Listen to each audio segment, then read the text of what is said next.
Welcome back, everybody, to We Know Texas Vino. This is your Will. This is your host, Will.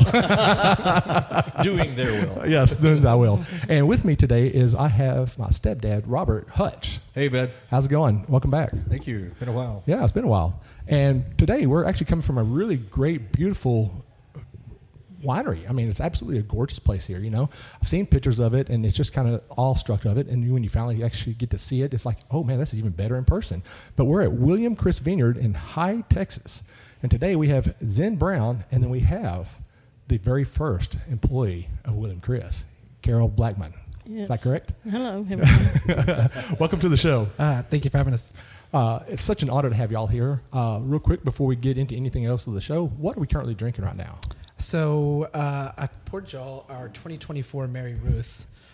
So Mary Ruth is our flagship white wine here at William Chris. Uh-huh. So it was just bottled and released probably about 2 weeks ago. Oh. So we're now getting into our white and rosé launch over the next couple of months. So. Nice. Okay. Well, as always, we got to toast this before we get started. All right. All right. Cheers. Cheers. Cheers, everybody. Yeah, it smells amazing. It just smells like summertime. Yep. You know, we'll sit on the terrazzo. Yep. So we Mary Ruth is typically kind of like our summer in a glass, if you will. So we've been making it from the. I'm not smelling that big, okay? And it's been a really, really popular wine for us. Like I said, it's our flagship white. Just a little bit about it. I had to pull my notes up because I didn't want to screw up the. Oh, that's so. I mean, that is absolutely gorgeous. I mean, that very lightly sweetened. Yeah, so it's got a little bit of residual sugar on it. We typically do a blend with the Mary Ruth, and we take the grapes from all over the state of Texas. So, Okay. I think that's been a big claim to fame for William Chris here. Ever since the startup of William Chris, we've been 100% Texas-grown grapes. We were pretty much the first to do that, and now you're seeing it pop up on 290. So, Yeah. But it's been something that we've been really proud of as a 100% Texas-grown grape winery. And you have definitely made a name for yourselves because of that. Yeah, and so Mary Ruth, it has Moscato Giallo, Malvasia Bianca, Semillon, Sauvignon Blanc, and Blanc de Bois. It's amazing. So Blanc de Bois typically comes from the Gulf Coast region. Some of the Moscato grapes come from East Texas. Oh. Semillon and Sauvignon Blanc come from our far west Texas vineyards, like in Del Valle, just east of El Paso. And then what else do we say in there? I think that pretty much covers it all. But this is a Texas white wine, so it's not actually picked from certain AVAs. It's like all over the state of Texas. So That's pretty cool because you got grapes from the high plains and you got East Texas, and you said you got some here in the hill plains. We got some from the hill country down in the Gulf Coast near John Dale Vineyards is where we harvest our Blanc du Bois, which is right outside of Brenham. Yeah. And then the Semillon and Sauvignon Blanc come from out in far west Texas at Del Valle, which is about 80 miles east of El Paso. Oh, you know, this is the second time I've heard Del Valle. Is it Del Valle? Del Valle, yes, sir. Second time I've heard that this week. So it's a very, very nice vineyard. Philippe, he's the vineyard manager out there. He makes quite a few trips out here, but he's one of the best. So he's a Frenchman that we call him the angry Frenchman.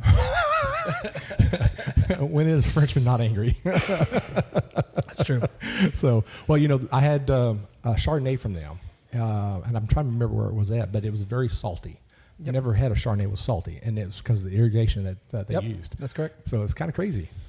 That is crazy. So, and a little bit about Mary Ruth, and I'll let Carol kind of take over here. So Mary Ruth was actually Carol's mother, or Bill and Carol's mother, and so it was she's like I like to call her like the matriarch of William Chris. I mean, okay. She's one of the big reasons we started here. So. She said, like, no, this is no. No, well, that's good. Go ahead, Zinn. Keep it going, you're buttering her up. It's almost there. See, I told you didn't need me here.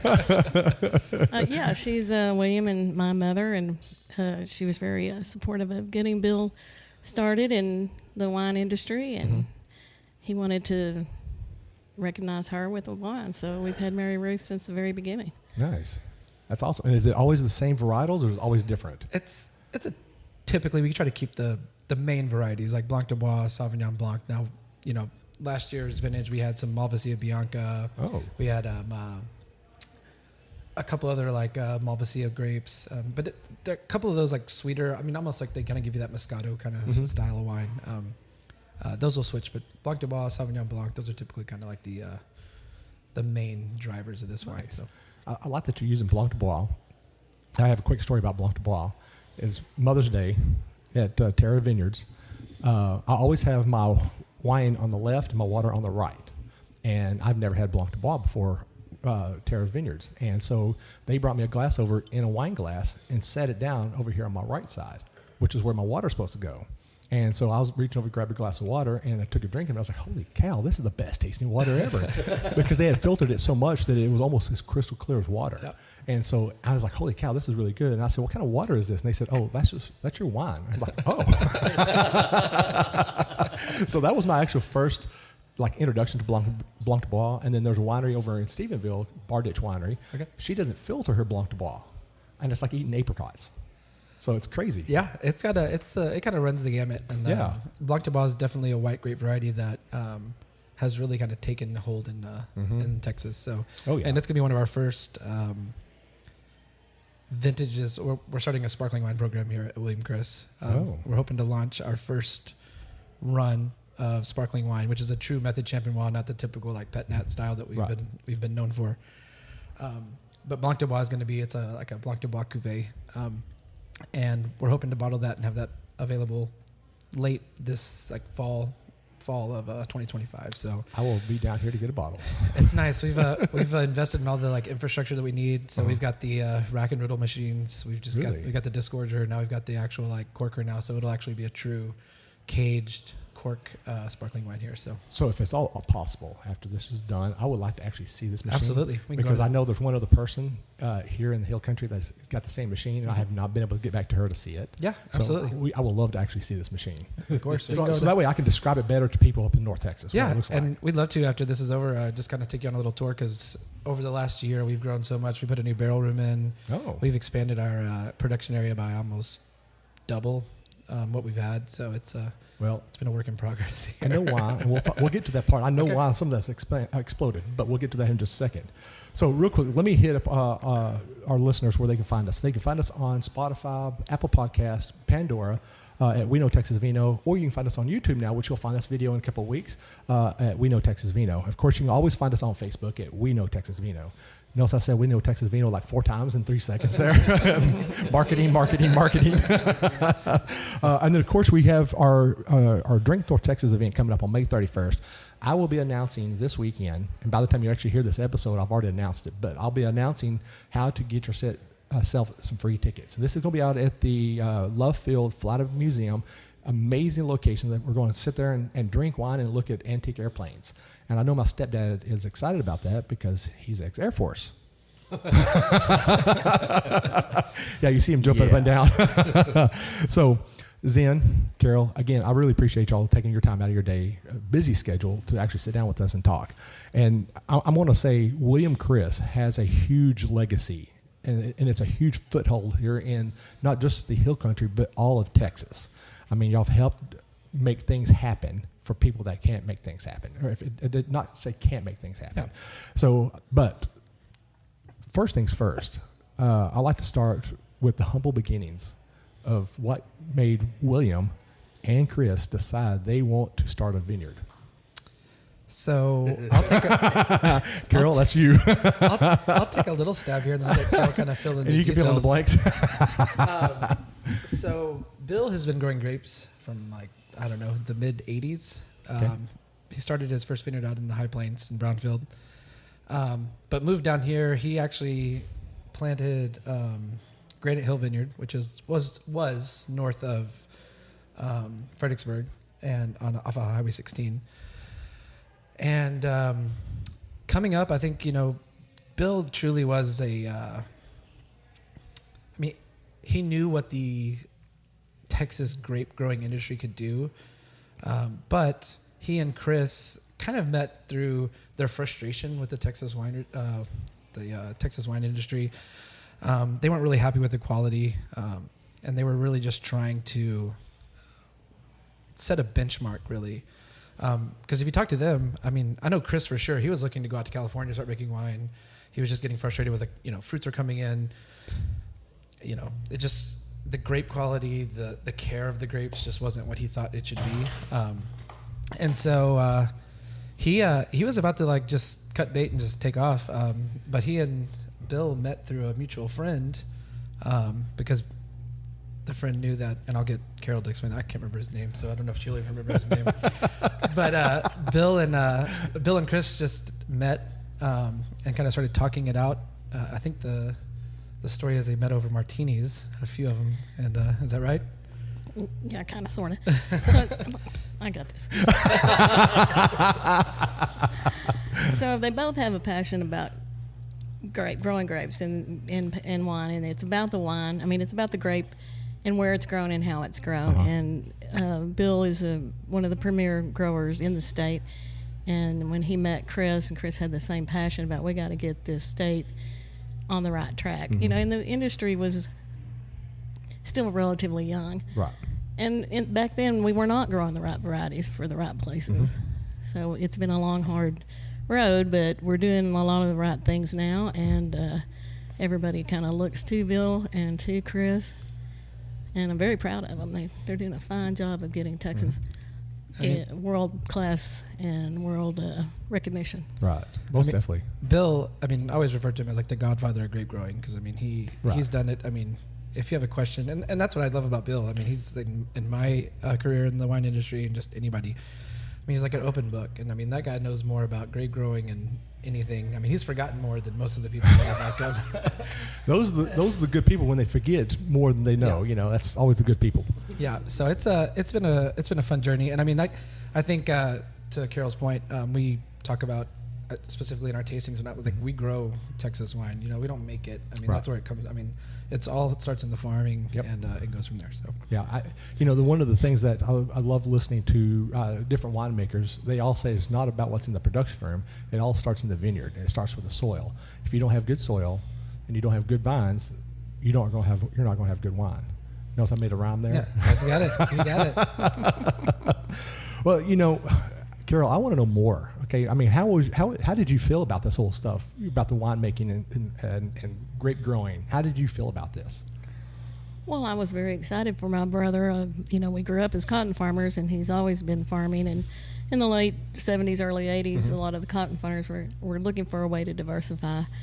And planting grapes was one of the ways to do it. So he started, and he's been growing grapes since the early 80s. So he's got a lot of experience, and he's also made wine as well. He's put in several vineyards, and he landed here. And when he met Chris, and it was kind of over a martini or two,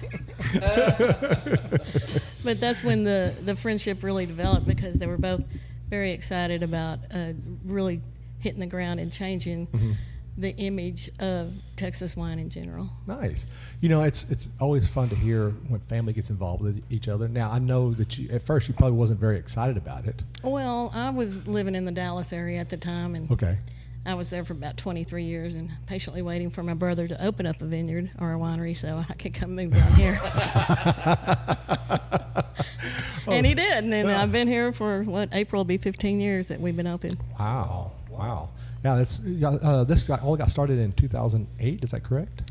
Well, they made their first wines together in 2008. Oh, okay. And we opened the tasting room in April of 2010. Oh, okay. Wow. Okay, so you got some time in there. Yeah.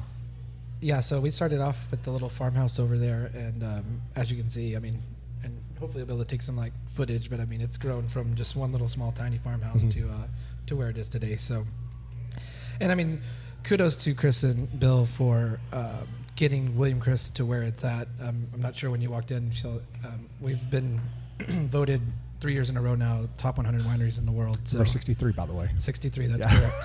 We're shooting for top 50 this upcoming year, so we're going there. But it's a really, really unique list. I think this year there was only 9 U.S. wineries on it. A majority of those are on the West Coast, California, Washington, Oregon. But being the only Texas winery on the top 100 list is something that we're really, really proud of here. Yeah. So that's an honor right there. That's 100% honor, because you just don't make a list like that. That's true. If you make a list like that, you've got something magical going on, and then people are taking notice. And when people take notice, that's when change happens. That's correct. And that's very humble right there when you see that. So that's awesome. I'm really proud of y'all. You know, I'll also hear all these little stories about William Chris and how many little wineries have opened up and how many people have started their wine career here and then just kind of shoot it off somewhere, or they still work here and then have their own, like somebody else we know sitting at this table. But I mean, I hear a lot of that. So how many wineries actually here in the Hill Country, just the Hill Country alone, that William Chris helps get started because they actually worked here? Or So I mean, it's it would be pretty much a guess, but I mean, you think about it, like just the people off the top of my head I know, like Tyler Walls he's the winemaker over at Slate Theory, and you have Rob Nida, who has Pebble Rock Cellars, and he's also like a custom crush, or he has Mirestone Vineyards, who he makes wine for, and then obviously Chris and Andrew have been really good friends, so Lost Draws had a lot of influence from us. Josh Fritchie.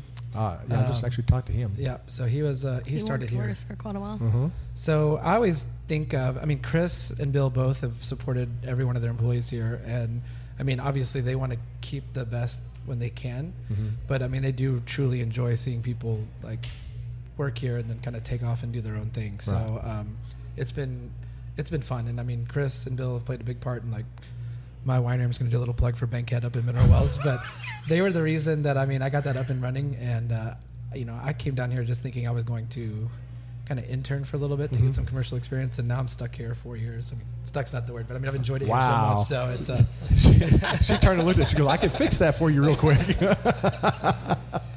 Oh man! But it's been I mean, the influence that William or Bill and Chris have had on the Texas wine industry is something just unbelievable. I always think of kind of comparing William Chris to like a farm club and a baseball team. I mean, they just develop the talent, and then they get to see it go off. And I know that Chris is super excited for everybody that that's gone out and kind of done their own thing, and he supports everybody. I mean, and that's the good thing about Texas wine in general, is like it's a very, very supportive group that just kind of. It is, and that's the one thing I really do love about the Texas wine industry is it's very much a family-oriented process. You know, if you need help, somebody around here will help you. That's correct. You know, and that's what I love about that. So, go ahead. I know you I was going to pour some more wine here for y'all, so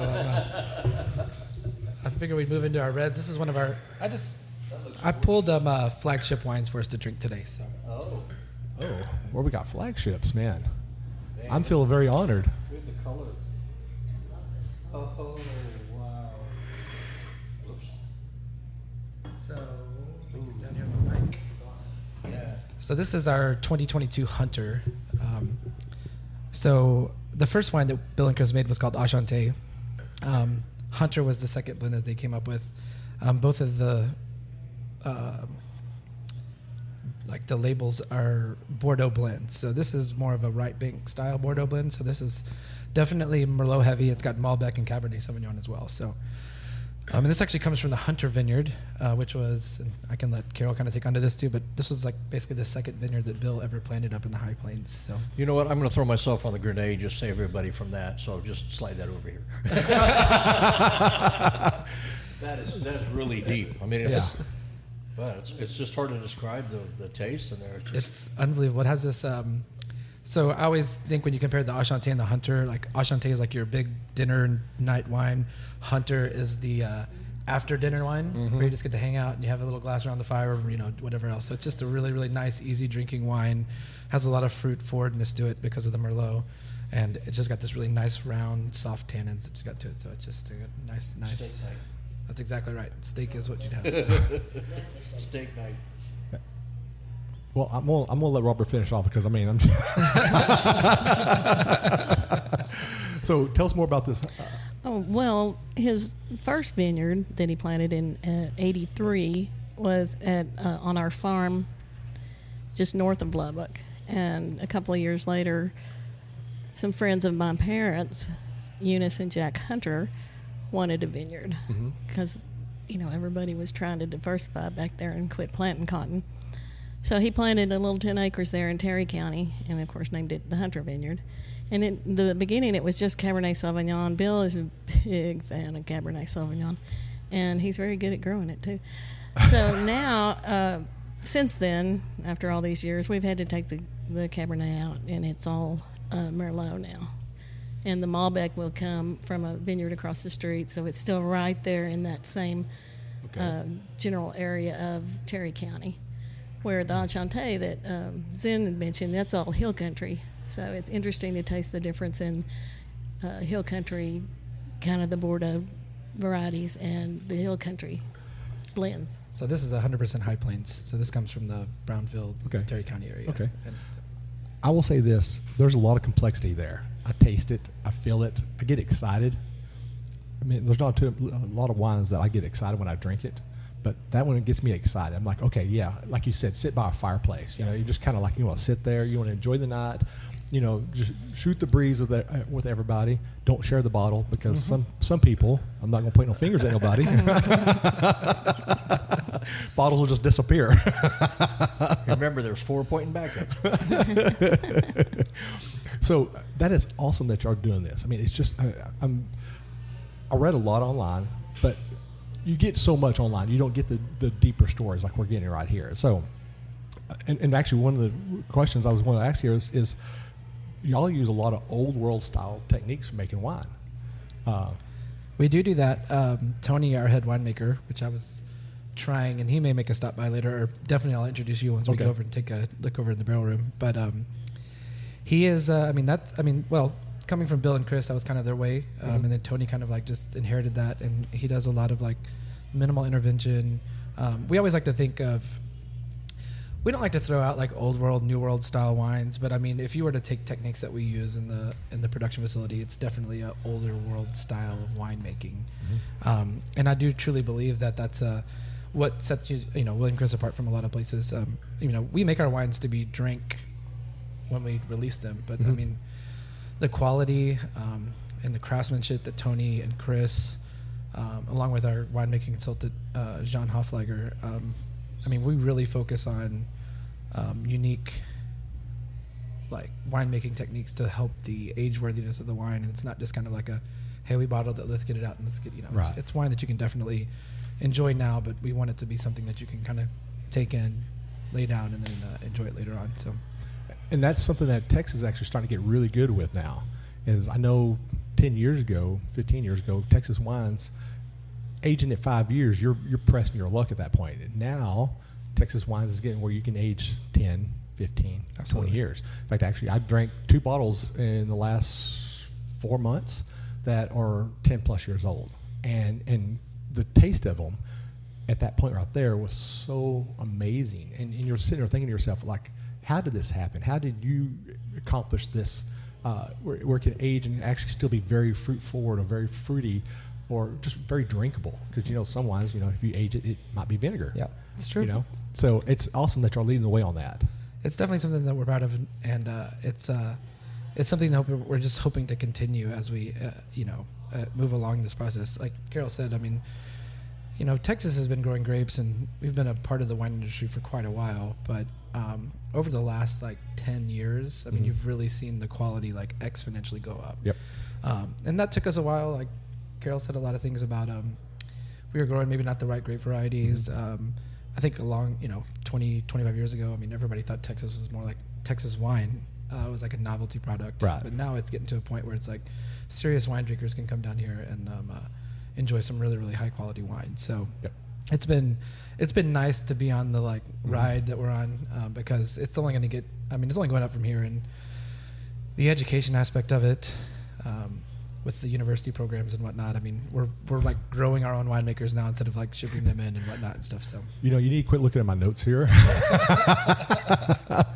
because that's one of the questions I have here we wanted to talk about. I do want to go in deeper about that conversation because I know there's some people here that could be interested in taking some of the classes just to further knowledge, But we'll get to that in just a second. Okay. So one of the things I've read a lot is that William Chris helps a lot of the farmers cultivate and progress their own vineyards, and that's just amazing that hey, I want to start a new vineyard. What can we do?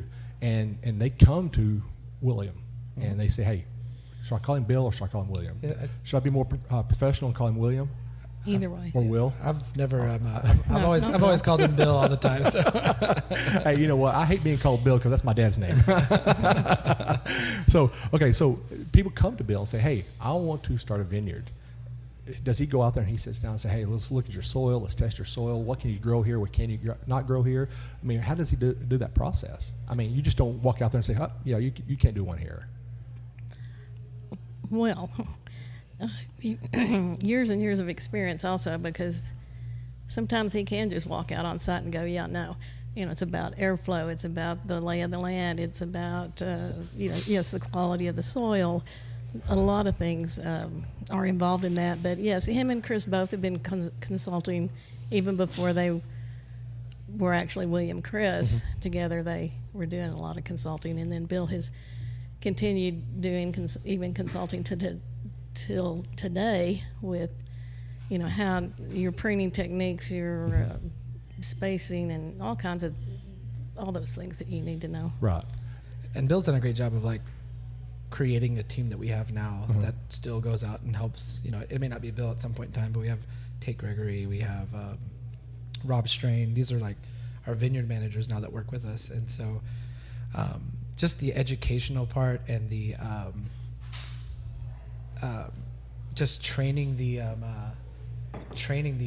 vineyard managers and whatnot, it's been second to none. And then to your point about helping other vineyards and other farmers that want to grow, we at William Chris, I mean, when we have a partnership with the farm, I mean, that's something very special to us. And so, back to the point where we were saying, great grapes make great wine. Mm-hmm. I mean, we want to be involved with the farmer, and we want to help. And if there's any way that we can support or, invest in the infrastructure for them, I mean, that's something that we create these lifelong relationships. And that's what Bill and Chris have done a great job. I mean, there's some vineyards that you'll find on our tasting lists that no other wineries get to purchase from, but it's just because of those relationships that Chris and Bill have built over the years to it's like a trust and just a smart business decision as well. So right. Well, that's always awesome. I mean, because if you help build the vineyard and you help them understand what they're doing, then at that point they can grow those good grapes, and they can either make their own wine or they can turn around and sell those grapes. And that's always an amazing thing. That's helping Texans grow Texas. I love it. I'm gonna patent that. That's a great line. We have to use that in the T-shirt. We already tried that. We have to put that on the talking point list for our ambassador. That's a good little line there. So. I like that. By the way, if you use it, it's $20 per use. Okay. Mm-hmm. Okay. Well, it's kind of like almost sidetrack on this. We try to do what we call it our palate, a calibrated Texas calibrated palate. Yeah, I try to make a shirt that says Texas calibrated palate, and no one understood it. Yeah, so. everybody went. It was kind of like you had to be there. Yeah. Because at the time, the five of us were like, yeah. We've been drinking a while, so. Oh man. Well, that's what you do when you So, one of the other things I also see a lot on y'all's website, and I hear from a lot of people up in North Texas that have come down here. Y'all help people who are not very knowledgeable at wine and help them understand wine. And I think, honestly, that is one thing I love about doing this podcast is I love wine education. I remember taking my mom and my stepdad here who had very little to no knowledge, no offense, of wine. and here I've helped kind of cultivate and help raise and teach and show them to look at a couple of things. And now they're actually here with me doing this podcast. I mean, they supported me the whole time, but here they are now. They're helping me do this podcast, and they're also helping educate other people who are still kind of nervous and scared about drinking wine, because I'm just going to call it as it is. California has made wine pretentious and snobbery.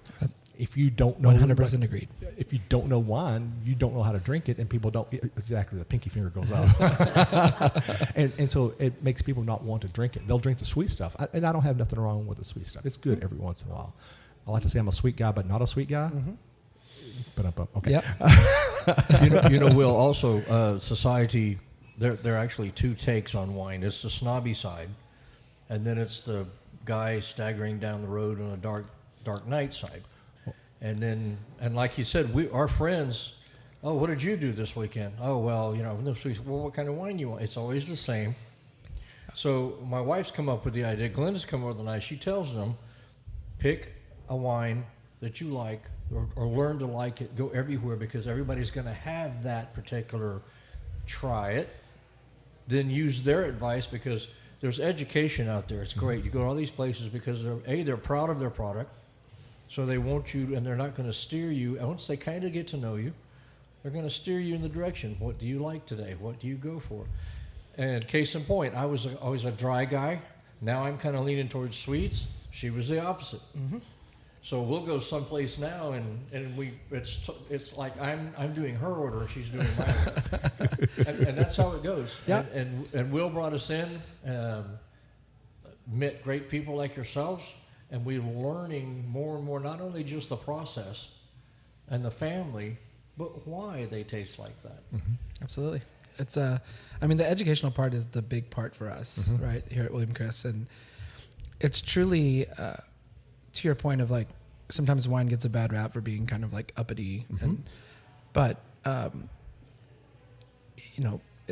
if you read all the articles and whatnot, I mean, wine is in this kind of battle right now to kind of like make its place, specifically for the younger generation. And when you make wine unapproachable, it doesn't do anybody any favors. So, and our staff, I mean, education to our guests is paramount. We want people to come in. We want them to feel at ease. Yep. We want them to, take everything you've thought about wine and just kind of throw it out the window and let us kind of like, show you, and there's been plenty of people that come in, they're like, oh, I only drink beer, I only do this. And it's like, okay, well, it's like, and we have our staff, every one of our staff that works on the floor has to be WSET 2 certified or higher. Oh. And so every one of our tasting room ambassadors is like, this is a career that they want to go down. And they're really, really talented and kind of breaking down those barriers, being like, oh, I like this kind of beer, or I like this kind of whiskey. And it's like, okay, well, if you like that, then because of that, this wine has similar kind of characteristics. I mean, obviously it's not going to taste the same, but it's like, hey, because you like that kind of style of spirit or that kind of style of beer, you may enjoy this because it kind of has a similar body and whatnot. So our staff is second to none in Texas. I mean, I've traveled, I'm sure you've traveled all over the U.S. world to go do tastings. I mean, I was in Napa last year, and I mean, I went and did tastings at all of the like big time wineries. And I mean, there's sometimes where I'm like, I called Chris, I called our vice president of sales. I was like, there's not one person out here in Napa that can do what our team does. Right. So it's something that Chris, Bill, just the team, I mean, we've really heavily like leaned into education, and we're now trying to share that with everybody in 290. So, I mean, or in the wine industry in Texas. So, that's what I love about William Chris. In fact, actually, I have looked multiple times at taking some classes here myself, but every time the classes are available, I have something going on. So, but I do want to take this class. I think my mom wants to actually say something. Yeah. You was talking about your staff being very knowledgeable and stuff. When we have gone, myself and Hutch have gone to wineries without Will, the staff that is very knowledgeable makes the experience. I agree. If they don't know what they're doing, or they're just pouring the wine and saying, here, it's like, do you not know your own wines that you're working with? Give me some knowledge about this. Give me some background on the wines that I'm sampling. And so that is, I mean, I haven't met your staff, but I'm sure what I've seen of them, they're top notch. Yeah, they truly are. So I would really recommend anybody, and I haven't been around all this, but come on out here and try their wines. Absolutely. And that's what we're trying to, just with our Hill Country Wine Academy, like we're really wanting to spread this knowledge. I mean, because we've always said it in Texas, like, rising tide raises all ships. I mean, we want, when you go to another winery, that staff is educated in wine and not just being a cork puller where you just pull wine and you may have a couple of details. I mean, our staff, we make them like taste our wines, come up with your own stories. We want you to be able to like articulate what you're tasting and make the guests feel at ease when they're tasting it as well. So, cause I've been to those places, and I mean, it's not necessarily the winery's fault, the person's fault. It's just the access to the education that they need to kind of go through there and stuff. So, and when you talk about an open mind, any vineyard we go to, especially the first time, that's me. I know what so and so has. I know what they have. I know what they have. Okay, now what's this going to be? So it's like I open another file, and walk away going, no. And sometimes you can compare. Yeah. Somebody might have a better cab, or what I think. Yeah. And that's all about, and like you said, what's your favorite? And going back to what Glenda said, we have gone to wineries, and they're like, yeah, what'll it be? Well, do you have a list? You slide the menu out and walk away, and then you flag them down, and it's like, okay, what do you want? And you look around. We were in one place. We were the only people there. It's like, what else have you got to do? And right there, I mean, they could have had the best everything in the world, but right there, your brain just goes, nah. Yeah. Customer service. And it's like you said, you have the ambiance, and you bring people in there, and then you add to it because they're curious. And it's like Will was saying, that's a lot of education. Yeah. And that's what makes Texas wines growing in popularity, because you may go to a winery for the first time, and then one day let's say you're in a store, can't name them.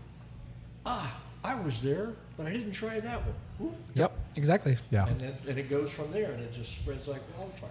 And that's what we're hoping to do. I mean, that's the goal of Texas wine now. And, Yes. and just I think wine in general. I mean, the educational part about it now is like paramount. And specifically for Texas, with going back to the vineyard growing and the grapes that we grow. I mean, we don't just grow the, I call them the 5 top, like Merlot, Malbec, Sauvignon Blanc, Chardonnay. I mean, those are the ones that people can just immediately look and grab and be like, I know what that is. So education now, specifically for William Chris, with some of our more obscure grapes like Mourvedre and Syrah and Tempranillo and Sangiovese. I mean, those are big grapes, but there's a lot of people that are like, I've never heard of that. And you're like, okay, well, this is something similar to like what you would be drinking here if you want to try this. So. One of my favorite things to do is when people come into the tasting room, first off, they'll come in and I'll ask them, have you ever been here before? And if they say no, I was like, okay, where are you from? And I find out where they're actually from first, because that right there is key to their palate. Because they're from California, they're used to California wine. If they're from like Nebraska, they're used to eating corn. But you get my point here. Their palate is trained for the region, so you kind of want to find a wine that fits their palate. Absolutely. And then my second question is, what kind of wine do you like to drink? Now, the ones that really crack me up are the ones that are like, I like reds. I'm like, okay. You just nailed it down to like every single varietal that's in the world, So I have to ask more of the detailed questions. I say, hey, what kind of varietals, what kind of wines do you actually gravitate to when you go into a store? What do you buy or what do you drink? And of course, they always say Merlot or Cab Sauv. Every once in a while, Pinot Noir. And I'm like, okay, today, even though I do have those on the tasting menu here, I said, today, you're not drinking those. Those are not even available on the menu. And they look at me like I'm crazy. I said, you're in Texas. And I explained the whole Texas agriculture and stuff. And when I tell them that there is all this wineries in Texas, and we've got 10,000 acres under vine, they're like, I didn't know Texas had a wine industry. I was like, yeah, we have an amazing industry, and we're up and coming. We're taking over the world. I mean, pinky to brain little thing there. But when I tell them this, they are actually astonished by this. And so I proceed to let them taste stuff that's outside the Cab Sauv, Merlot, and Pinot Noir, and do like a Tarragodo or a Tannat, or even a Meritage. That's a Rot Bank, or is that a Left Bank? I think it's a Left Bank. Meritage? A Meritage? Yeah, Meritage. Sorry. Yeah, It's different people say it different ways, But so I get them to try that stuff, and they're like, I've never heard of this before, and they drink it, and they're like, wow, this is amazing. But I don't tell them what it is. I don't let them read the tasting menu. I don't let them read nothing. I want them to taste it and get their own thoughts out of it. And that's where you start getting people to really open their eyes and going into tasting rooms and trying different stuff. Absolutely. Go ahead and try the Cab Sauv after you drink other stuff, because you may not want to go back to the Cab Sauv after you drink over here. And that's always the crucial part when it comes to drinking wine and wine education. Yeah, that's our goal here. I mean, day in, day out is just, like I said, we hope. I mean, don't get me wrong, we get a lot of like experienced wine drinkers, but any new wine drinkers, we're just like, throw the playbook out the window. Let's start from scratch here and see what we can find out. Be basic. I mean, be very basic. Especially with the young generation that is not familiar with it. So, yeah. So, with that, let me go ahead and do this right quick. Go ahead. Okay.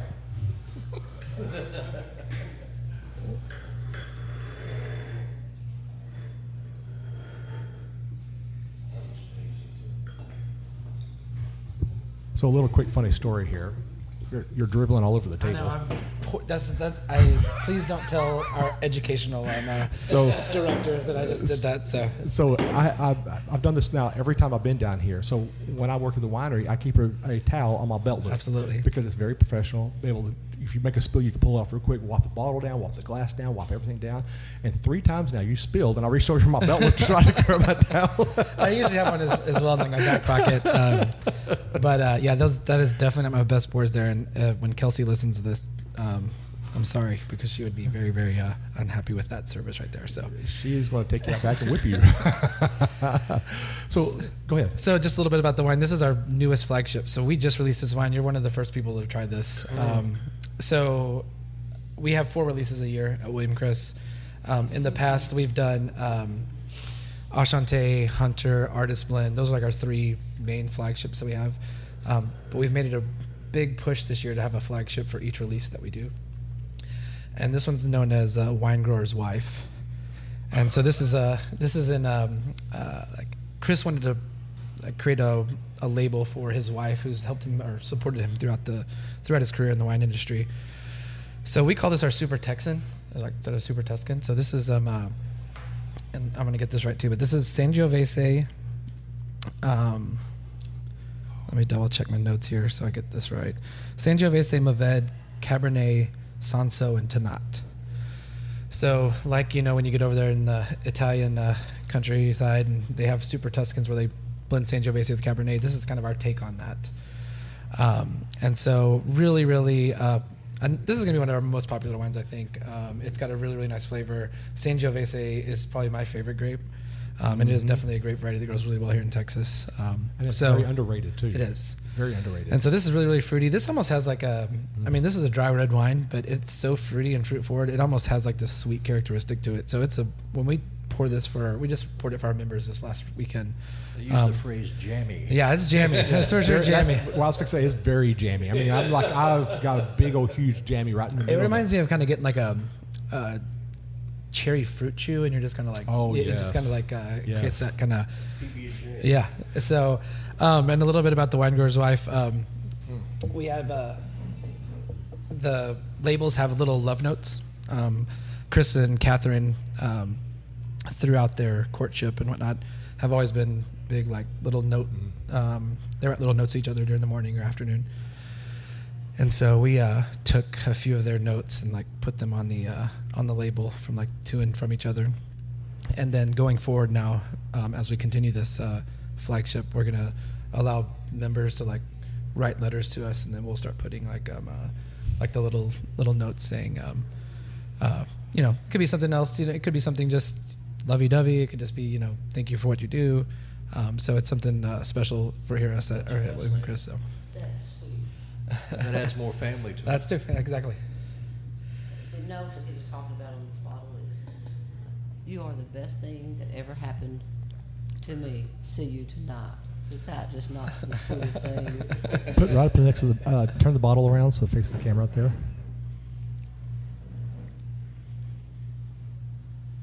Sorry, I had to zoom in on really. No, I get it. Yeah. You talking about this as a dry wine. I am very impressed with this, because I'm usually not a totally dry. Oh, she's a very dry person. Easy. Never mind. And I'm, like I said, I'm really impressed because this does not have that the bite. Yeah, it doesn't have that overly. Dryness. It doesn't dry your mouth out, and that's one thing can't handle with the true dry wine. Yeah. When it dries me out, but this is. So I think that Very gym. impressed. It's got a very unique flavor. Yeah, it's like that I have to say. jamminess that kind of helps balance out that Yeah. that tannin structure that you get, like where it doesn't feel like you're having sandpaper on your teeth. Yeah. The one way I tell everybody how I describe jammy is I remember as a kid, my grandmother would take some bread and put it in her toaster oven, and then she'll pull it out and throw some butter on it, and it'll start making the bread a little soggy, and then throw some grape jelly or strawberry preserves right on top of that, and then eat that. And that right there, to That's me, true. That's a great. That's something near and dear to my heart. My grandmother used to make me those all the time too, and it just you get that nice salty, kind of buttery, but with that really sweet jelly. It's good stuff. So. Yeah, that's anytime I hear to think about Jamie, that's what I always go to every time. So let's talk more about the education. Okay. So first off, where can people, if they want to get some more wine knowledge, especially just still being very new at this, whether it's WSET 1 or 2 or 3, what was the other one? There's the Texas. There's the wine certification. Texas Wine Ambassador certification. Yes, there's that one. And then if they want to learn anything about opening a vineyard, where can they find information about that? So the easiest part is just to go to our website, which is www.williamchrisvineyards.com. But you can also Google Hill Country Wine Academy. That was known as the William Chris Wine Academy, but we renamed it because we wanted it to be inclusive of everyone. And so there's a list of, if you go to our website and go to the Hill Country Wine Academy, there's a list of classes. And so we do have the main classes, which is the Texas Wine Ambassador certification, which really now has kind of taken the place of the WSET 1. I mean, we are a WSET certified campus here, so Kelsey can teach all levels of WSET. Okay. And then you can test out and get your actual certification. So we have the Texas Wine Ambassador certification. We do have WSET 1. We have WSET 2. And then we are now in the process, hopefully by summer, that we'll be able to certify individuals in WSET 3. Wow. And so that's a big deal for us. Again, we make it a requirement for our staff here to be WSET 2 or higher. So it makes it easier for our team to get those certifications that they need. But just past that, Kelsey does a really good job. Her and her assistant, Tina Melcher, they have little one-off classes. So we have a class called Hold 'em or Fold 'em, which she does a cool little kind of card theme with it, but it's about having wine and saying, hey, do you buy this and hold it, or do you drink it now, or is it to a point where it's gotten to a point where you need to just toss it out? So, and then we have a wine and bites pairing, and so they have these really, really small little daily seminars, and then if you get into the WSET certifications, those typically take 2 to 3 weeks to complete and whatnot. So those are all accessible on our website. We'd be glad to have you out. We do our classes right here on property at our new Oak Room. Okay. And then as far as opening or wanting to start a vineyard, that's a reach out to our vineyard managers. Okay. And there's contact information on our website as well for Tate or Rob Strain, and they'll be able to come in, and Carol might be able to add some of this too. So. Well, then the Texas Tech University that we have here in Fredericksburg also has some enology and viticulture classes out there that if you're really interested in learning to be a grower, you should probably take those classes. Those are really, really good classes. I actually finished both of those classes 2 years ago. So I went back to school after law school and was like, hey, I want to do this. So I would highly recommend those classes at Texas Tech as well. So I know I'm not bashing any college, but I know Texas Tech has always been the leading forefront of that. And then A&M just all of a sudden has started picking up on that as well. And it's great. I mean, it's awesome that they're doing that, but I know Texas Tech always had the best classes for that. I hear a lot of people have gone to Tech for that and got their viticulture and enology from them. No, Texas Tech was I'm a fellow Red Raider and alumni, so I will vouch for that program. Texas Tech has been the premier university in Texas for developing students into the and preparing them for the profession. So nice, great school out there. Yeah. So rec 'em. Yep. So all right, now my next question is so since Landon's not here, are you able to talk about Uplift also? I can. So I actually started Uplift for the company. I mean, I was I was the tasting room manager here. Then they said, hey, we need to open up this property out and burn it. And I was like, all right, I'll give it a go. And so I was the estate manager out there for the first year and a half while we were there. So if there's something that I don't know, I'll be glad to say, hey, we may need to follow up on that. But I have a pretty good feel for that winery out there. So well, here's what I know. Okay, so I know that the concept of it is very interesting, honestly. So 55 acres with 13 varietals, and this actually, when I read this actually blew my mind.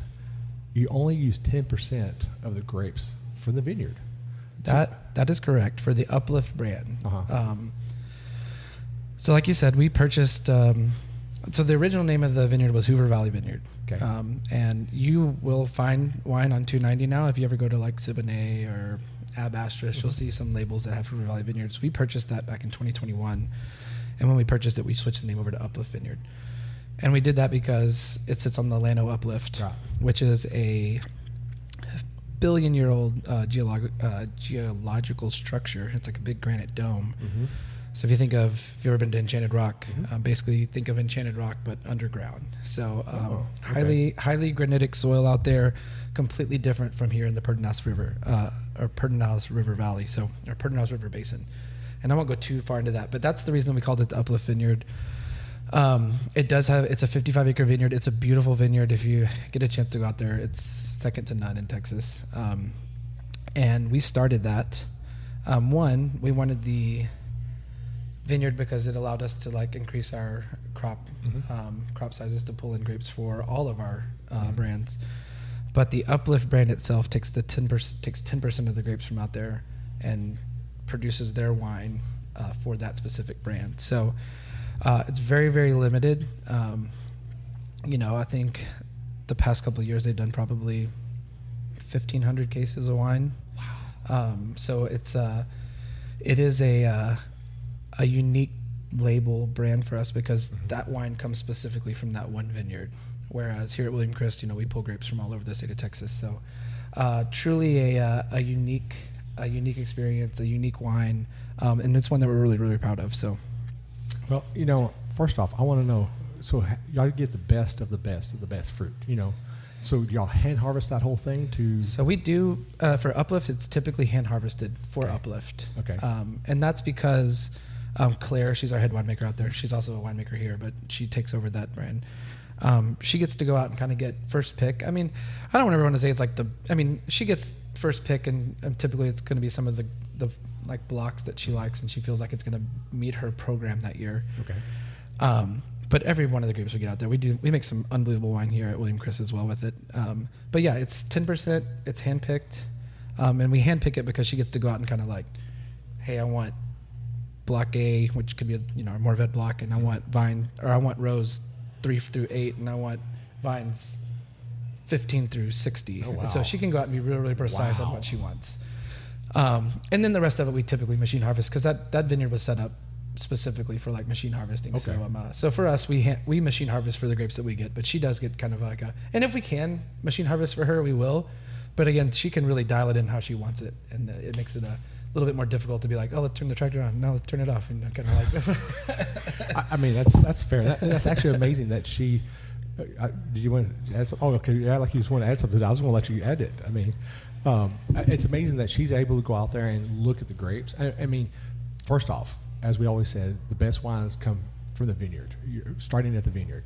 And so if you go out there and you look at it, you make sure everything is good. You make sure you don't have a lot of a green, unripened. You make sure you don't have any green, unripened grapes out there. Veraison hasn't fully done. Make sure the bricks are the right number you want. You don't want some grapes that have certain bricks while other ones are not. So you always want to find out what you got. And that's pretty amazing that she goes out there and does that manually all the time, and I guess that shows in the quality of wine. Yeah, and we actually have a vineyard team that lives out on that spot. So we have a full-time vineyard crew that lives on property, and then I think we just brought in our H2 workers. They have a place out there to stay as well. So we have a really good team out there. I mean, that vineyard is like pristine all the time. And really, it's, like I said, one day we'll have to take you out there and get you out. It's an unbelievable experience. It's only open Thursday through Sunday, and we only do 4 tasting blocks a day. Wow. So it's and I think during those blocks you can have 2 groups, but we keep it really, really intimate. It's a very, very just hands-on experience, and it's one that we're really proud of. It's a really, really unique experience compared to most of the stuff you get even here at William Chris. I mean, typically when you go down 290, you get the tasting, you get 5 wines, That experience is you get a vineyard tour, production tour, barrel tasting, a food and wine component with it. So wow. it's a top notch experience. So right. I'd invite anybody and everybody to go out there when they get a chance. So nice. Well, you made a comment about the geological region that the Llano Uplift is. So and I don't know if you're familiar with this, but over in Kiefersall in East Texas, they have a geological region out there as well. They got what's called the, I had to write it down so I remember, called the Bullard Salt Dome. Okay. And so what's ironic or crazy about it is they get special weather patterns out there. So let's say coming from Dallas-Fort Worth, the storm goes east. If all hell breaks loose, I'm just going to say HAIL, not ELL. It's coming from Dallas-Fort Worth, and it's heading East Texas. From everything I've read, the weather actually will miss that area. I mean, you'll get the rain and all that, but all the really bad stuff, they don't get it there as much. And so all their grapevines usually survive really well out there, except, of course, when it gets really cold, then it's just nothing to do about it. But a lot of the weather patterns they have, they get different weather patterns over that salt dome. And that's why they've got such great wines out there as well. They're all 100% estate. If they can't grow it, they don't make it. So it's amazing how these geological locations actually makes a difference in the wine. And that's why I brought that up. And so it's something similar to the Llano Uplift out there, and specifically where that vineyard sits, it being on that granite dome, but geographically it's stuck between three mountains. And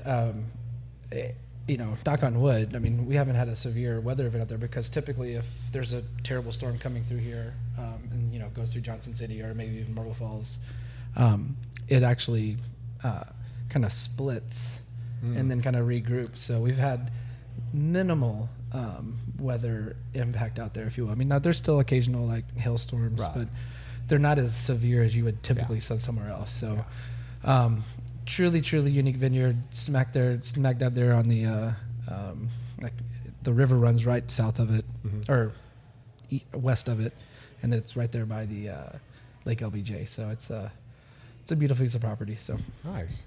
You talk about the geographical areas. What's fascinating to me, and I'm sure a lot of people are thinking the same thing, how grapes are grown in West Texas.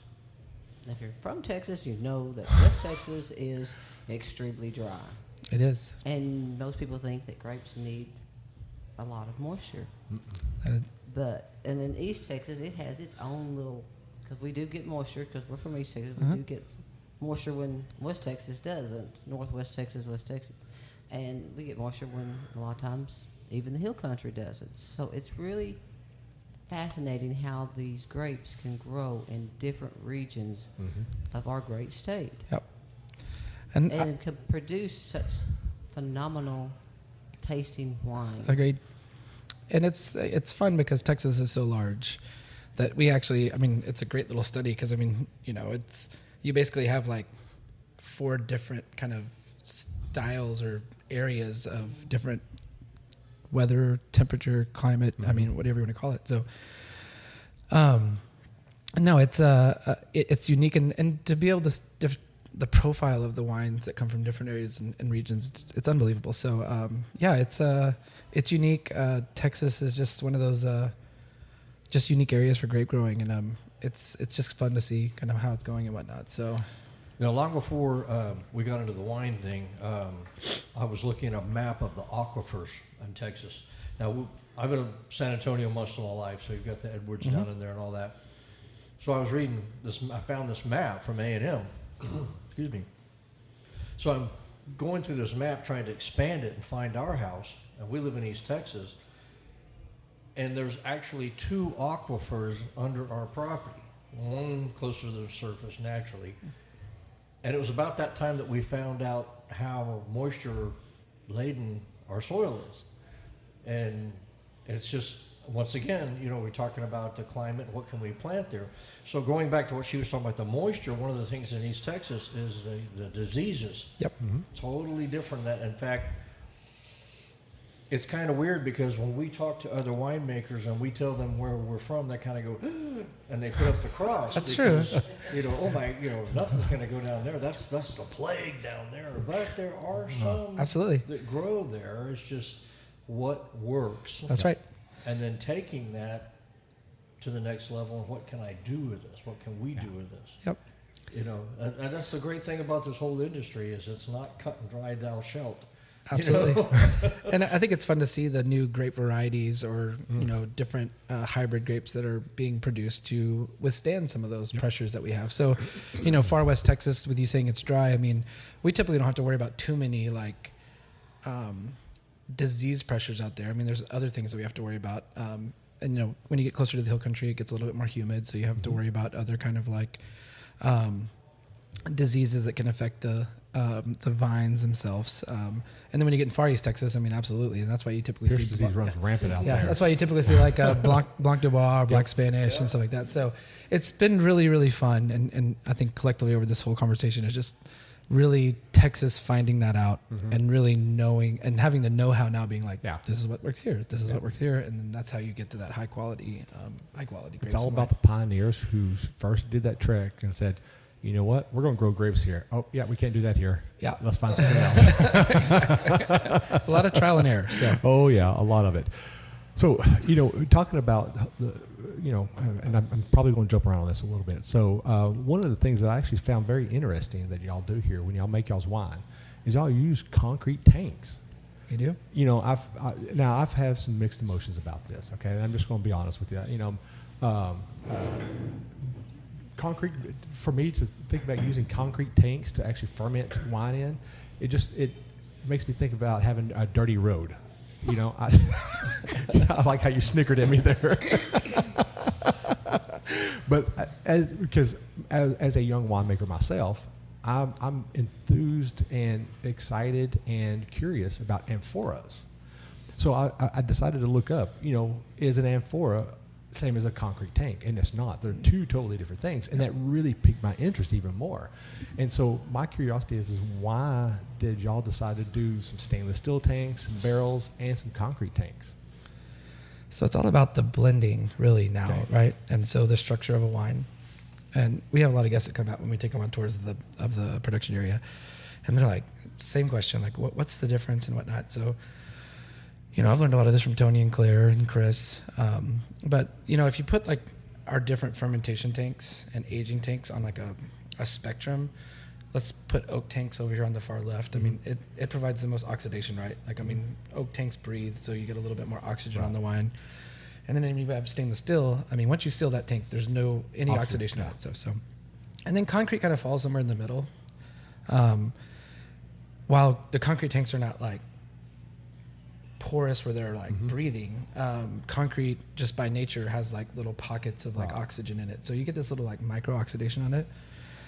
And so truly when you taste a wine that's like made in each separate or fermented in each separate tank and aged that way, you get a different kind of style of wine. And so our winemaker Tony, he enjoys like kind of using all three because it helps like build that structure of a wine that he really looks forward to. So like, and I always liken it to this, and Tony he listened to this and he'd be like, that's completely wrong, Zinn. But like, I've been making wine for a while now too. But like, your stainless steel wines, typically you're going to find more whites and rosés in that. But we may do some like lighter reds in there. Typically, kind of maintains the acidity in it and a little sharper on the palate. And I always and I know Tony's told me this before, but like, stainless kind of like hits the front part of your tongue. Right. Oak helps kind of build the body where it like falls to the back part of your palate. Concrete helps kind of fill in that little middle area on your mid palate and whatnot and stuff. So, and to your point about when you think about concrete, you think of like a gravel road or whatnot. Yes. So, the tank themselves are pretty. I mean, they don't have any seal on them, but the flavor that imparts on it, there's not too much, right? I mean, you may get a little bit of maybe. I mean, they've kind of went away from the word minerality, but I mean, you don't get too much. It's just it helps kind of like create a different structure of wine when you ferment and age in those tanks. So Tony is a big believer in like creating these like really, really nice wines that like carry through the palate and not just kind of fall off. And I think Texas has had a problem with that in the past because you'd have these really, really good, just like fruit forward, just really fun wines. And then when you get to the back part of the palate, it's like gone and then you want to taste that. And so, and the one thing about concrete, like you're talking about, it breathes in moisture.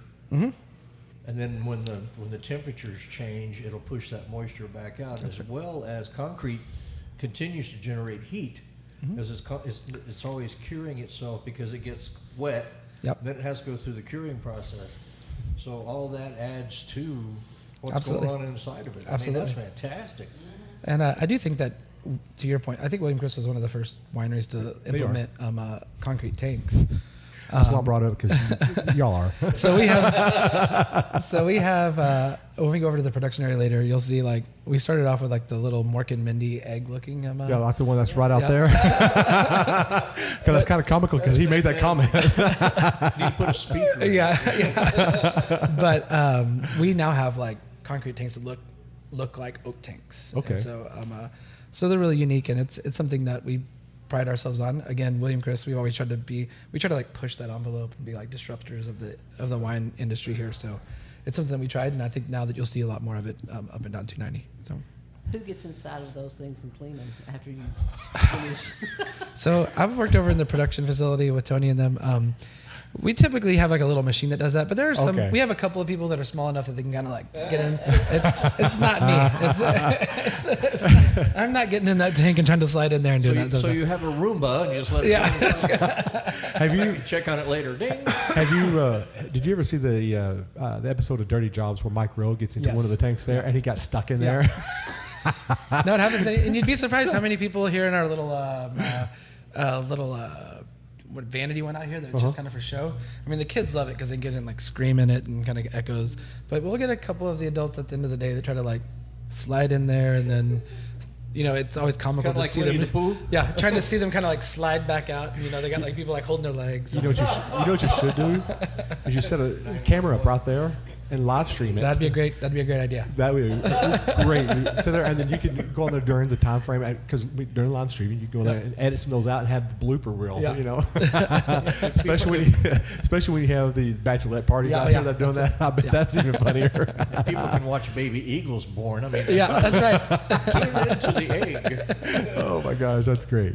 Oh man, and honestly, when I think of concrete tanks, also, you made a comment that said they look like the oak barrels. The few times that I've heard people talk about them, I'm thinking big square blocks, and it's a big open tank on top, and you have this big ratchet that will lift it up, or winch lifts it up, fill the tank, and then you put it back down, and it sits there. But I've never actually seen one in person, so this will be a great opportunity to see this. I'm always fascinated about different wine techniques, and like one of the ways that I want to produce my wines is I want to do the old amphora style, and then want to actually seal it with beeswax. But I think it was Josh who actually told me that if I do that, put some dry ice into it, and then seal it, because the nitrogen will kill all the oxygen that's inside of it. And I'm like, keep a blanket on top of it. exactly. That's brilliant there, and that's why I love talking to different people, because I get different ideas. Because one of these days, I'm going to be a gold-winning winemaker. There you go. My mom's got a comment on that one. No comment on that. So, great conversation here. I mean, is there anything else that you would like to talk about that I didn't hit? I mean, y'all. Okay, so I know about Lost Draw, and it's been 4 years since Lost Draw came in, and then it's coming back out. It's coming back out. Yeah. So they this year we as a company, and like Andrew and Chris, decided that to fully see the potential of both companies, they just basically were like, hey, I think this is the right road that we need to go down. They joined in 2020 because everybody was kind of, I don't want to say spooked, but it was, after COVID, people were like, hey, we need to kind of maybe draw some resources together to kind of work our way through this. And both companies have just like gone just through the roof. And we've done a great job of like creating this relationship, and it's a long-lasting relationship. I mean, don't get me wrong, with Lost Draw like divesting themselves and kind of going on their own, I mean, they're still here every day. Like we still partner with them making wine and whatnot. But I do believe like for the future growth of both William Chris, Uplift, and Wine for the People for us, and then for Lost Draw themselves to kind of meet the requirements that they want, it was just the time to kind of get the investments that each company needed to kind of like push to the next level. So Lost Draw is amazing. They're going to do great things, but it's really exciting now for William Chris to kind of be able to like refocus and kind of like back on William Chris, Lost Draw. And I mean, you asked if there was something else we need to add up. You're remiss not to say, I mean, Wine for the People is now a part of our company. And Ray Wilson, she's a great winemaker.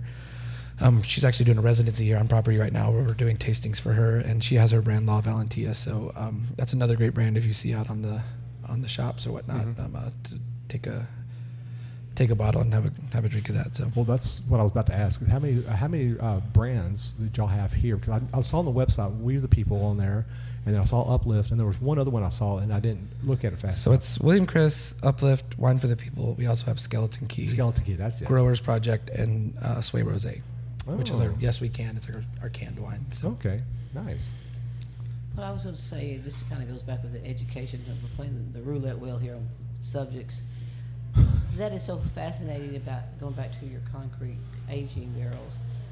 That also, if you go into the wineries and not only sample the wine, but take the tour, if they offer a tour of how they make it, that does help you understand why that wine tastes the way it does. And since you told us, it's like, okay, I understand why this one has the taste that it does, and it is so more fascinating. And it helps you understand, and we'll go back to calibrating your palate to Texas wine. Mm-hmm. It changes it and makes you appreciate more of what we have here in Texas. Absolutely. And so it's just fascinating. And that's another thing we can add to that. Like, this is a working vineyard. This is a working production area. And like, I think the unique thing about William Chris, I mean, we do have certain experiences where you can do a tour or whatnot, but if you come out on any given day and we have the time and you ask us, I mean, we would be glad to like take you through the property, give you a little dime tour, I always call them, just kind of showing you like, hey, this is our process, this is how we go through everything. Because at the end of the day, back to the educational part, we want people to see and like, hey, this is how you get this in the bottle. I mean, and it's fun to see like the eye opening, being like, oh my gosh, and to see the amount of work that goes into it. It's something else. Because I mean, some people are just like, I didn't know that. This is how much stuff is. We've been to we revisited several vineyards that we like, and through William and everything, and now sometimes we go and they go, hey, you got to come back and try this, or they'll say, okay, we just got this. This is just off the press, so to speak. Try it, and so you get the taste of it, and it was like, okay, well, you got to think this is not the finished product. Or they'll say, hey, we're fixing to bottle this. I mean, we've been to several places, and we got the first taste, and now it's on the market.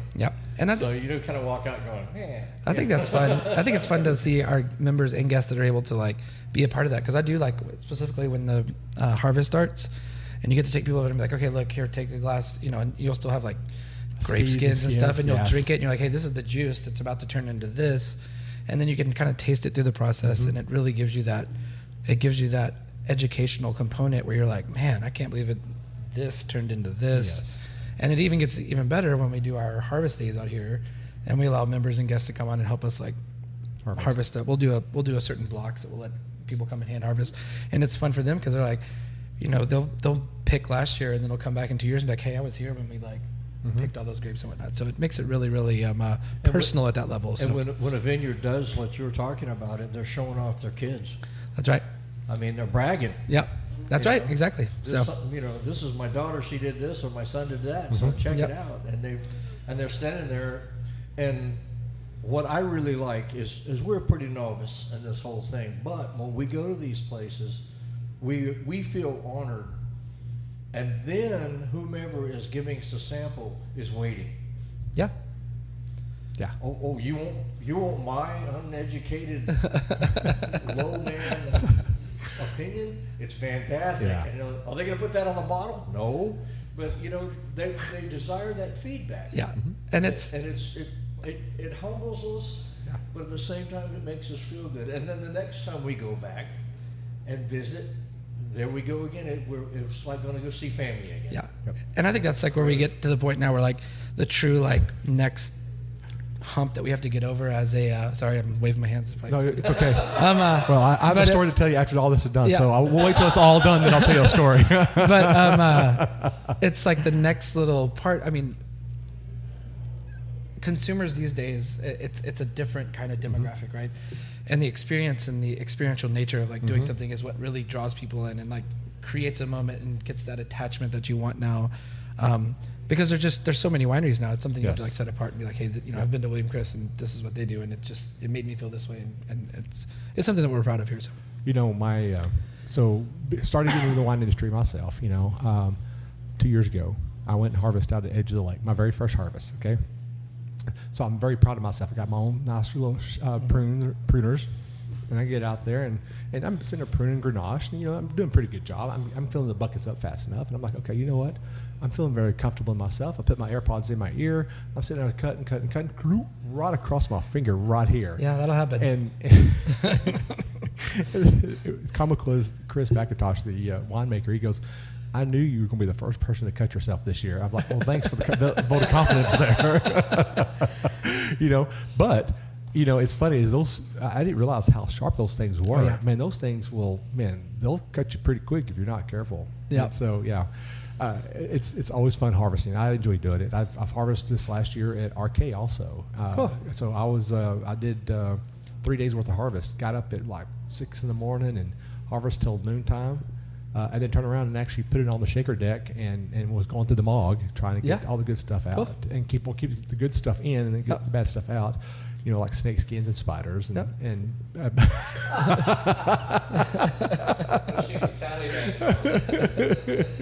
so, but it's always fun, and I always tell people when you're in an area where you can go to a vineyard, go harvest. Yeah, it will teach you so much about what's going on. I truly believe like it's eye opening if you've never done it, because Mm-hmm. it is. At the end of the day, wine, it's an agricultural product. It is farming, and like I think some people, you get a better respect for things. The romantic side of it is awesome when you're walking out in a vineyard and you have a glass of wine, but when you have to go out there and get on your hands and knees and like cutting grapes and you're reaching in, you're getting stung by bees, ants, you grab a cordon and there's a snake on it. There's just things you're just like, okay, I didn't know this is all that was going into it. So that's always the fun one. You're sitting there and you're harvesting, and you hear someone scream, and it's always a woman that always finds it. No, I don't know why, but it's always a woman screaming. It's a bull snake sitting on the vine.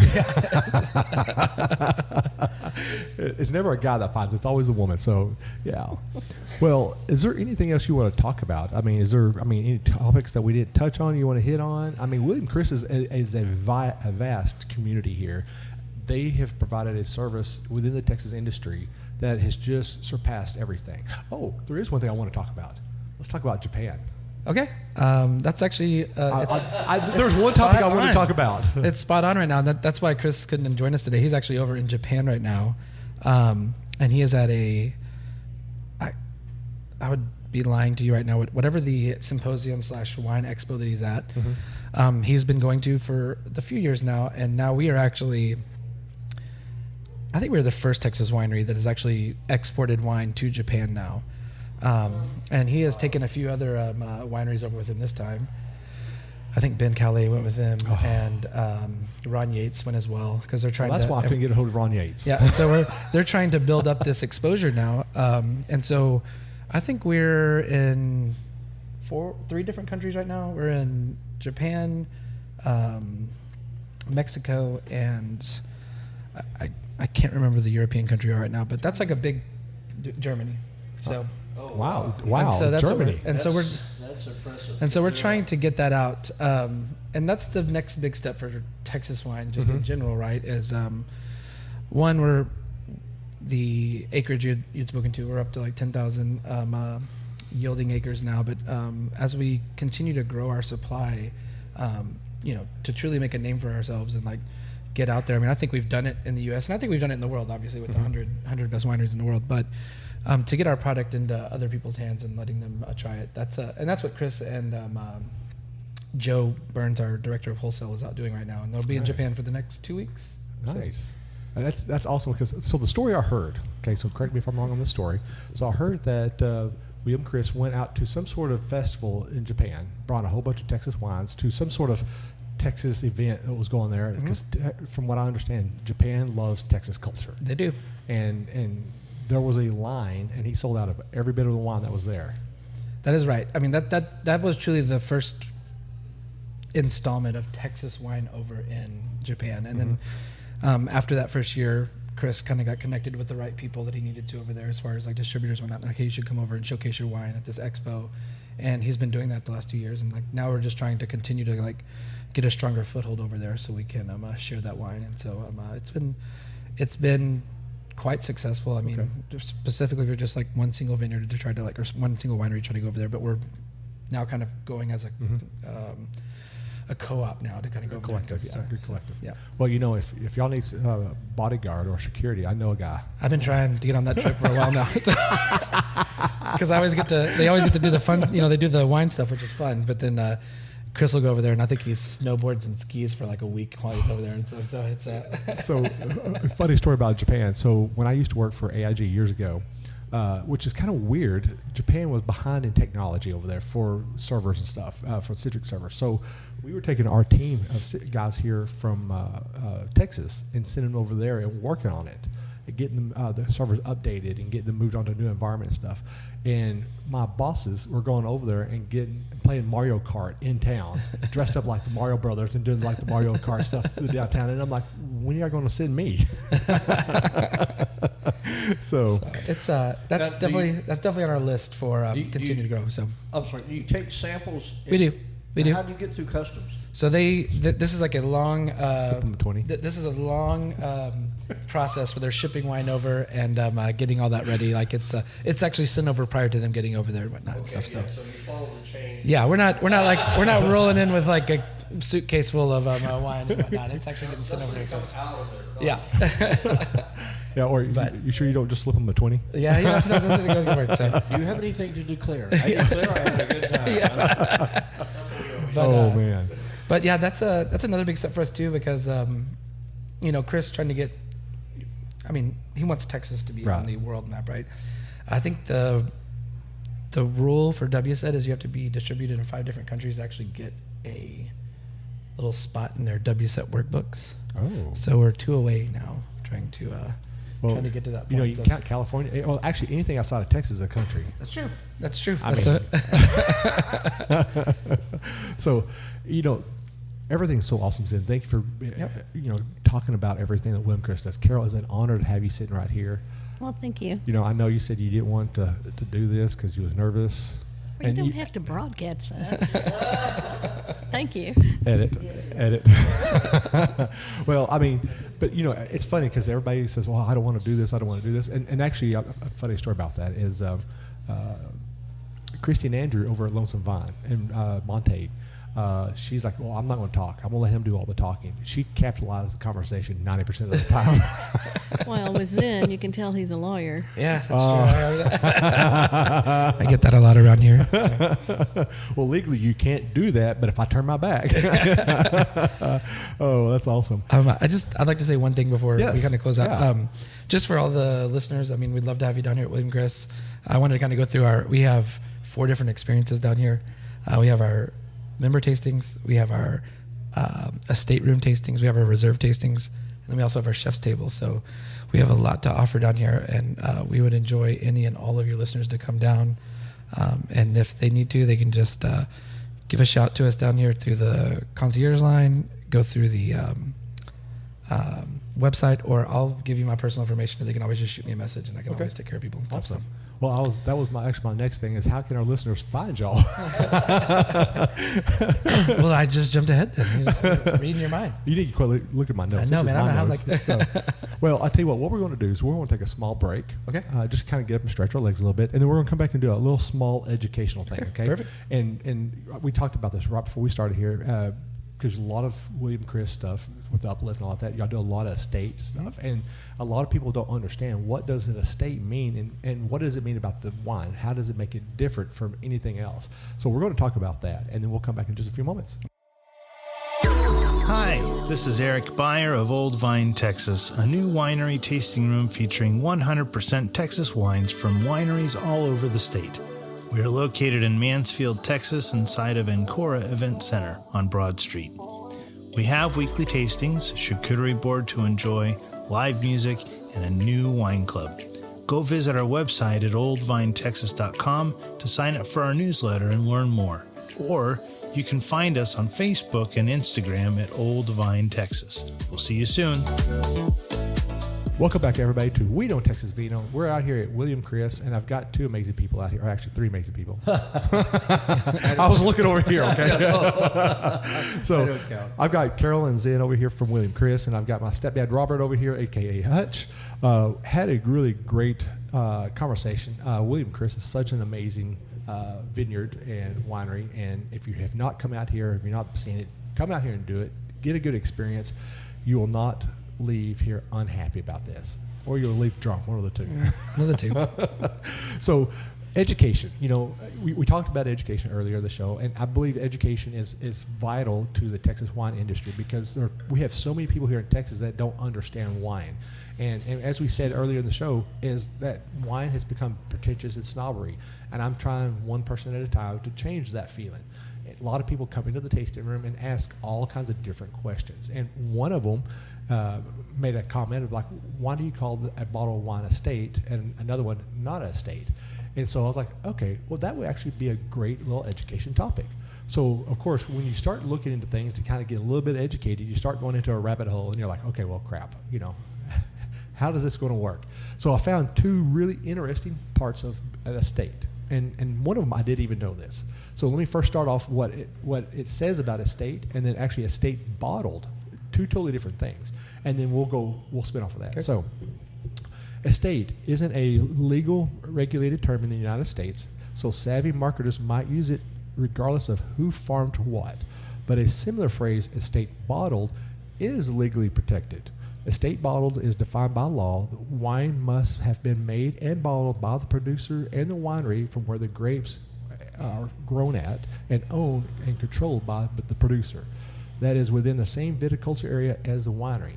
So that last part, I did not know that. I did not know there was an actual estate bottled. Mm-hmm. And now that I know you're a lawyer, so dumb it down for a lot of people. Okay. The way I've always broken down estate wine, and again, estate bottled is the actual terminology, but here at William Chris, we don't actually.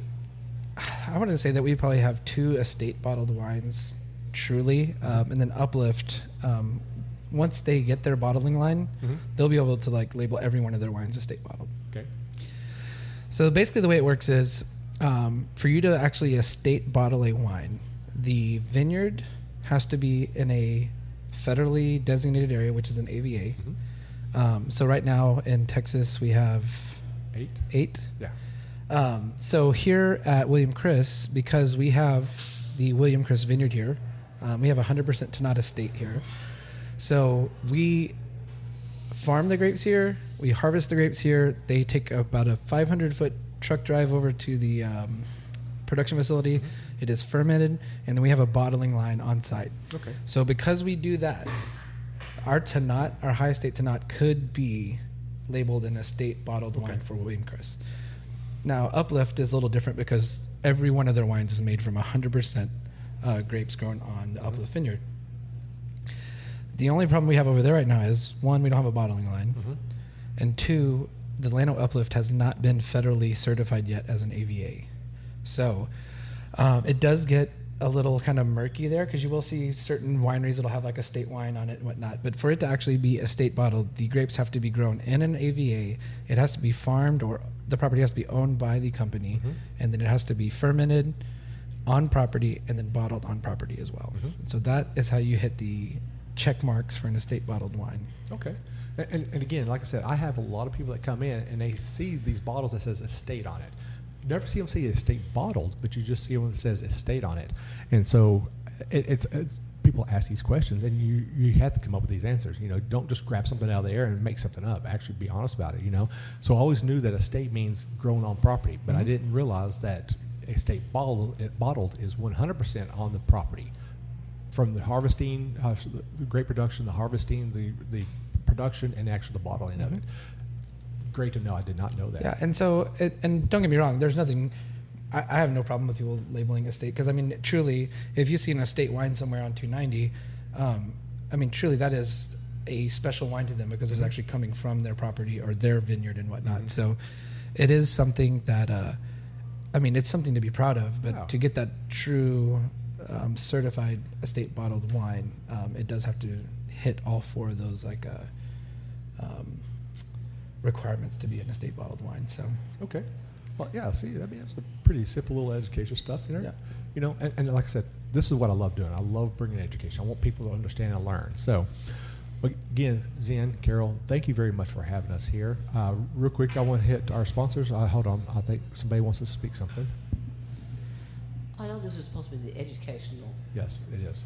but listen, go ahead and talk about the property here. I just stepped outside, took some pictures and stuff. It is a wonderful, beautiful facility you have here. like I can tie that into our estate bottled wine, I think. Go with ahead. So can you tell us about what each of these buildings that you have out here? Yeah. And what do you have to offer the listeners if they come out here to visit? So I can revisit the offerings that we have here, but our property out here on the high estate is 20 acres total. We have about 6.5 acres under vine, which is now 100% to not. Mm-hmm. So now back to like the estate bottled wine, we can technically have an estate to not here because again, we used to have 4 to 5 different varieties out here. We finally come to the conclusion that to not grows best here.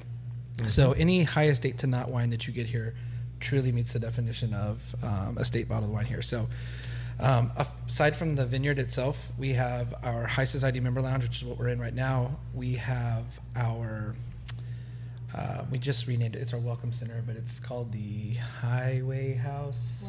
Way Station. Then we have the Estate Room. Let me show you the way. We have the Farmhouse, which is our original tasting room. We have our reserve tasting room, which is our oak room, and then we have our barrel room, and then we have our large production facility. So Wow. that is, we have our little compound here. We are 100% like sustainable here for everything that we need to do. And then we do have plans to maybe expand a little bit more, but we've done all our expansion, I think, for the next foreseeable future. We've really put it out there stuff. So Now, next little question I have for you. There has to be a story behind it. The little cemetery you have right out here. Oh, you know, I saw that while ago. yeah, so this property was owned by the Washburns back in the 1800s, and they were a farming family. Then the Dykeys purchased it in the mid 1900s, and then Bill and Chris were like the third owner here. So, but the Washburn were the original family, and that is basically the Washburn family cemetery there. So we, because of state laws and whatnot, we have to maintain that, Right. and then they have an easement to be able to come and visit if they'd like to. So, but we maintain that family cemetery there, and there's gravestones going back to like 1830, 1875. 1875. So, I'll have to go down and visit that. yeah, so. It's awesome. Well, I know this, that if there's ever an apocalypse, I know what winery I'm going to. It's a good one. It's a good one to be at. Oh, man. Well, Zinn and Carol, I appreciate y'all taking your time out of your day to sit down and just chat with us, chat with our listeners, just to let them know more about William Chris. Because, again, the reason I did this podcast is so they can get to know the winemakers, the owners at a personal level to understand the wines. Because then when you understand the winemakers and the owners, then you get to understand the wines better, and it makes them really great. So real quick, let me hit my sponsors, and then we'll go into wine quotes, okay? Okay. So our first sponsor is our Texas Wine Lovers. Everybody loves Texas Wine Lover. I mean, it's such a great app. You go out there and you can filter out what you're looking for and find a great winery for whatever you're looking for in any parts of Texas. And depending on what kind of wine you're looking for or food or whatever, great little app to do that. And then, of course, one of my newest sponsors is Old Vine Texas. Eric has a great little wine bar up in Mansfield, Texas, that he actually brings the taste of hill country up there for people from North Texas. So a lot of people don't want to drive 4 hours down here to come and drink wine. Well, you could drive now 30 minutes to Mansfield and get a taste of the hill country up there, which is great what he's doing, and he's looking to expand now already. So awesome. He offers 13 different bottles from 13 different. Let me start that again. He offers 13 different wineries, some of their best bottles there at his site. So go check them out. Now, here comes the best part of the show now. Or I think it's the fun part. Let me rephrase that. Is the quotes. And we've been doing this for 3 years now. And my quote list is getting smaller and smaller and smaller. So I'm having to find new ones and may have to even start revisiting some. So here's the very first one. And this would actually cracks me up when I saw it. Compromises are for relationships, not for wine. Oh man, that's a great one. And then this one is funny. Making wine is like having children. You love them all, but boy, are they different. That's right. Well, this is Will. Hey, this is such for real quick. If you go to these wine festivals and even vineyards, sometimes you see us somewhere, you see our shirts.